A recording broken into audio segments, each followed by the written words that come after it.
अस्सलाम वालेकुम students, welcome to Infinite plus.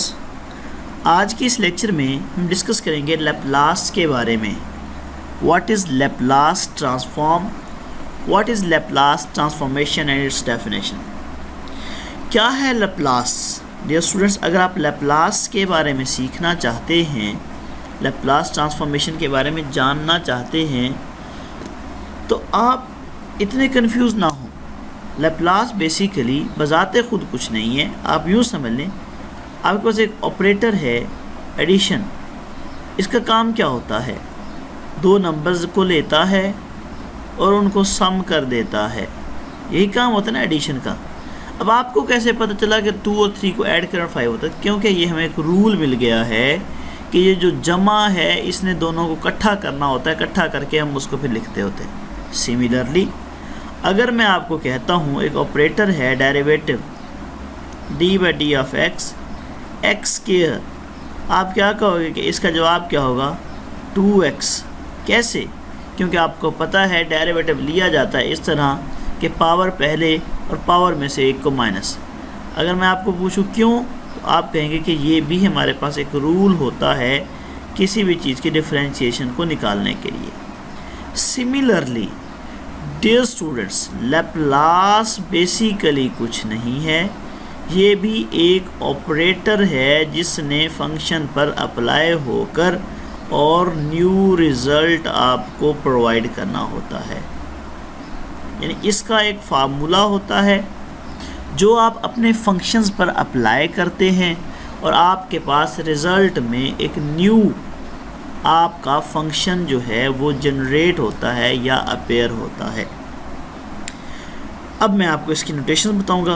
Basically Laplace को डिनोट किया जाता है इस एल की मदद से, या फिर यानी आपका कोई फंक्शन है एफ ऑफ टी, तो आप शो करते हैं कि ये आपका, अगर आपने उस पर लैपलास अप्लाई करना तो आप इस तरह का एल लिखते हैं, एल एफ ऑफ टी। इसका मतलब है कि आपने अपने फंक्शन पर लैपलास को अप्लाई कर दिया है। इसके अलावा इसकी डिफरेंट और नोटेशंस हैं। आप एफ ऑफ एस भी लिखते होते हैं इसकी नोटेशन में, एफ प्राइम ऑफ एस भी लिखते होते हैं, और इसी तरह आपके पास L, simple L of T की फॉर्म भी बनती है एफ ऑफ टी। यानी इसकी डिफरेंट नोटेशन होती है। इसकी एक और नोटेशन भी होती है और वो ये है L into F of T, और साथ में एस आ जाएगा। यानी ये हमारे पास डिफरेंट नोटेशंस हैं लैपलास की। अब हम डिस्कस करते हैं कि लैपलास होता क्या है। डियर स्टूडेंट्स, लैपलास की जो बेसिक डेफिनेशन है, या आप यूँ समझ लें कि लैपलास का जो असल काम होता है, लैपलास आपके फंक्शन को, लैपलास कन्वर्ट करता है function from one variable to another variable. अब क्या मतलब है इस बात का, मैं समझाता हूँ। देखिए जी स्टूडेंट्स, आपका कोई भी फंक्शन है, लेट्स सपोज हमारे पास एफ ऑफ टी है। आपने इसका जब लैपलास लेंगे तो आपका फंक्शन टी से किसी और न्यू वेरिएबल की फॉर्म में कन्वर्ट होगा।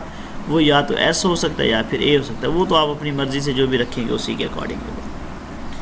है क्या लैपलास? अब हम ये बताते हैं। लैपलास डियर स्टूडेंट्स बेसिकली एक ऑपरेटर है।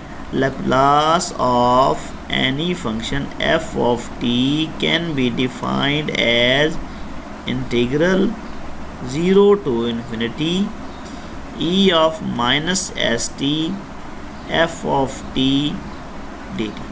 That is the definition of Laplace. मतलब है कोई भी फंक्शन आपके पास आ जाए, जब आप उसका लैपलास लेंगे, ये इंटीग्रल, एक्सपोनेंशियल और एनी फंक्शन का तीनों का कम्बिनेशन जो है ये आपके पास लैपलास आएगा। यानी आपने इंटीग्रेशन लाजमी लिखनी है, एक्सपोनेंशियल लाजमी लिखना है, और जो भी फंक्शन होगा वो आपने एफ ऑफ टी की जगह पर रिप्लेस करके इसको इंटीग्रेट करना है। इंटीग्रेट करने के बाद आपका जो रिज़ल्ट होगा वो बेसिकली लैपलास की फॉर्म होगा। Let's see. देखिए स्टूडेंट्स, हम फर्ज करते हैं हमारे पास फंक्शन है एफ ऑफ टी जो है बराबर है 1 के। हमने फंक्शन अभी 1 ले लिया है। मैं अब आपको 1 का लैपलास निकाल कर बताऊंगा कि लैपलास क्या होता है। देखिए स्टूडेंट्स, अगर हम बात करते हैं कि हम इसका लैप्लास निकालना चाहते हैं तो आप पहले लिखेंगे according to the definition Laplace of F of T किसके इक्वल होगा, बराबर आ जाएगा हमारे पास, पहले आप लिखेंगे integral 0 to infinity E of minus S T, ये according to definition F of T D T. अब E of minus S T तो हमारे पास, अब अकॉर्डिंग टू डेफिनेशन हमारा एफ ऑफ टी किसके इक्वल है, 1 के, तो हम लिखेंगे लैप्लास ऑफ 1 इक्वल है 0 to infinity E of minus S t. F of T की जगह पे हम क्या रिप्लेस करेंगे, डियर स्टूडेंट्स, जो भी फंक्शन गिवन होगा, ये चीज़ फिक्स है, ये चीज़ भी फिक्स है, जो भी फंक्शन होगा वो अप्लाई करेंगे, हमारे पास क्या होगा into 1 d t. Okay, it's clear, या ऑफ कोर्स इट्स क्लियर। अब देखिए हमारे पास क्या आ जाएगा, 0 to infinity E of minus S t, क्योंकि 1 का कोई भी लेन देन नहीं है, यहाँ पे कुछ भी नहीं होता। अब आपने एक्सपोनेंशियल का इंटीग्रल लेना है। डियर स्टूडेंट्स, आपको पता है कि एक्सपोनेंशियल फंक्शन जो है ये आप साथ में लिखते जाएं, बेशक ना भी लिखें तो खैर है। अब एक्सपोनेंशियल फंक्शन जो है उसका इंटीग्रल होता है basically exponential function as it is, यानी E of minus S T जो है वो एज इट इज़, और नीचे जो आपका इंडिपेंडेंट वेरिएबल है, अब आपकी इस फंक्शन में टी जो है वो इंडिपेंडेंट वेरिएबल है, ठीक है। तो टी के रिस्पेक्ट में जब आप माइनस एस टी का डेरिवेटिव लेंगे तो एस तो एक कांस्टेंट के तौर पर ट्रीट किया जाएगा, एस पहले आ जाएगा और टी का डेरिवेटिव क्या आ जाएगा, 1 आ जाएगा, तो इसका डेरिवेटिव माइनस एस आ गया, क्योंकि एस के साथ माइनस ऑलरेडी है, तो यहाँ पे आ जाएगा माइनस एस। अब आप यहाँ पे लिख दें लिमिट 0 टू इन्फिनिटी। अच्छा डियर स्टूडेंट्स, अब क्या करेंगे, अब अपने लिमिट को रिप्लेस करेंगे, ई of minus S into infinity over minus S, पहले अपर लिमिट पुट की मैंने, फिर आपको पता है माइनस लगाकर लोअर लिमिट पुट की जाती है। अब मैं लोअर लिमिट पुट करूँगा, ई of minus S T, T की जगह पे क्या आएगा 0 ओवर माइनस एस, ये मैंने लिमिट्स को रिप्लेस किया है। अब देखिए स्टूडेंट,